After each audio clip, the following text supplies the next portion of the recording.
অবশেষে কেকেআর এর নতুন ক্যাপ্টেন হচ্ছে জয়সওয়াল। কেকেআর কে কলকাতা নাইট রাইডার্স ক্যাপ্টেন্সি দিতে চেয়েছে এবং দলের মধ্যে আনতে চেয়েছে এবং আমার মনে হয় এই দাবিতে জয়সওয়াল রাজি হবে, কারণ জয়সওয়াল আইপিএলে ক্যাপ্টেন্সি করার জন্য অনেক ইন্টারেস্ট দেখিয়েছিল 2026 আইপিএলে। সেক্ষেত্রে রাজস্থান দল তাকে ক্যাপ্টেন্সি দেয়নি রিয়ান পরাগের জন্য এবং সেক্ষেত্রে কলকাতা নাইট রাইডার্স দলে জয়সওয়াল যদি আসে কলকাতা নাইট রাইডার্স ক্যাপ্টেন করতে দেবে এবং কলকাতা নাইট রাইডার্স কি পারবে ক্যাপ্টেন্সির লোভ দেখিয়ে জয়সওয়ালকে দলের মধ্যে আনতে।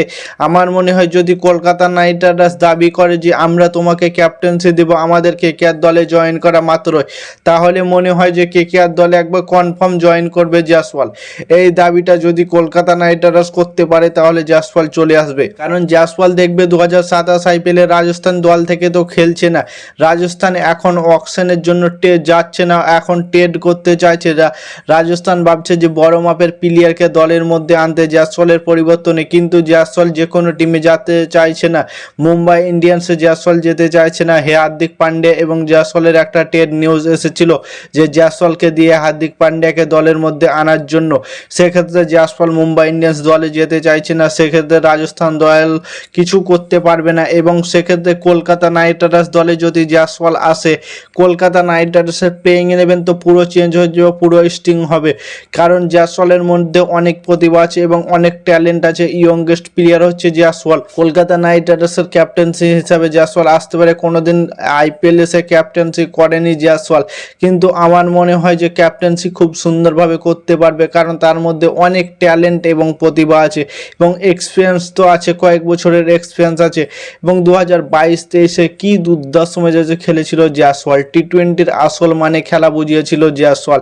2022-এ করেছিল 672 রান এবং 2023-এ করেছিল 582 রান। দুটো একবারে সাল দুর্দান্ত মেজাজে খেলেছিল, প্রত্যেকটা ম্যাচে 50+ ইনিংস করেছিল এবং সেই ক্ষেত্রে জয়সওয়াল অনেক বড় মাপের প্লেয়ারে পরিচিত হয়েছিল এবং টি-20 খেলা কিভাবে খেলতে হয় সেটা জয়সওয়াল আসলে শিখিয়েছিল।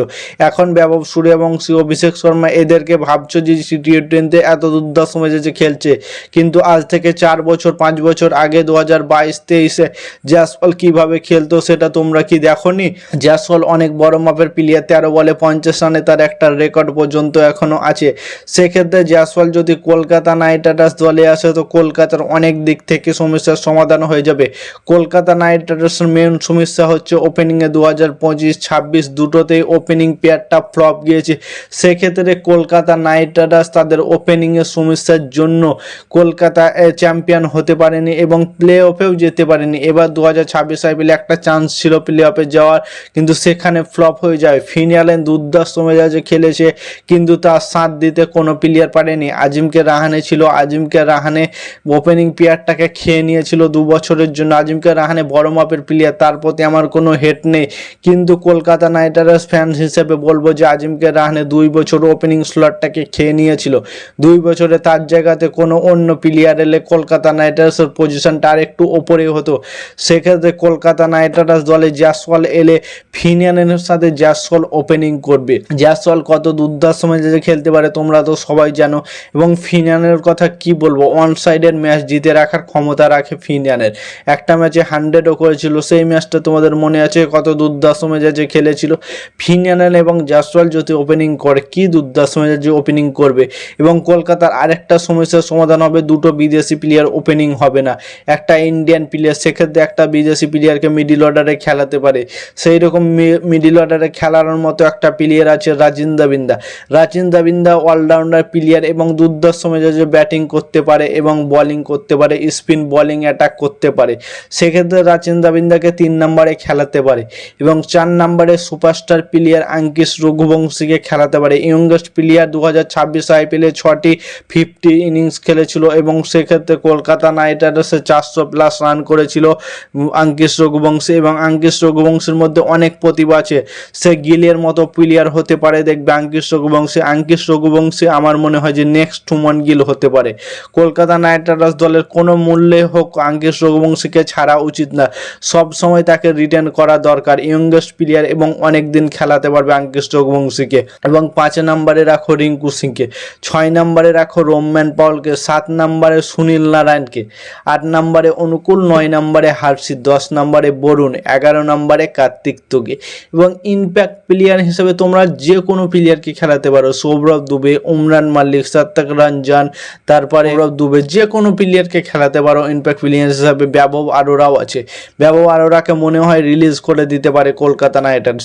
কলকাতার কাছে অলরাউন্ডার কতটা থাকবে দেখো, রাচিন দাবিন্দা একটা অলরাউন্ডার, সুনীল নারায়ণ দুটো, অনুকূল রয় তিনটে, তারপরে হর্ষিত রানা চারটা অলরাউন্ডার থাকবে প্রপার, এবং রোম্যান পাওলো অলরাউন্ডার, মানে 5টা প্রপার অলরাউন্ডার থাকবে, এবং ব্যাট হাতে বল হাতে দুর্দান্ত সময় পারফরমেন্স করবে এই 5টা প্লেয়ার। এবং ব্যাটিংয়ে থাকবে ফিন, অ্যালেন, জয়সওয়াল, আঙ্কিশ রঘুবংশী, রিঙ্কু সিং, 4জন প্রপার ব্যাটিং থাকবে। এবং বোলিংয়ে থাকবে হর্ষিত রানা, বরুণ চক্রবর্তী এবং কার্তিক তোকি। এই 3টে মিলে কলকাতা নাইট রাইডার্স বোলিং অ্যাটাকটাকে সামলাবে, এবং অলরাউন্ডার প্লেয়ার তো আছে। কলকাতা নাইট রাইডার্স কি জয়সওয়ালকে ক্যাপ্টেন্সির লোভ দেখে দলের মধ্যে আনতে পারবে?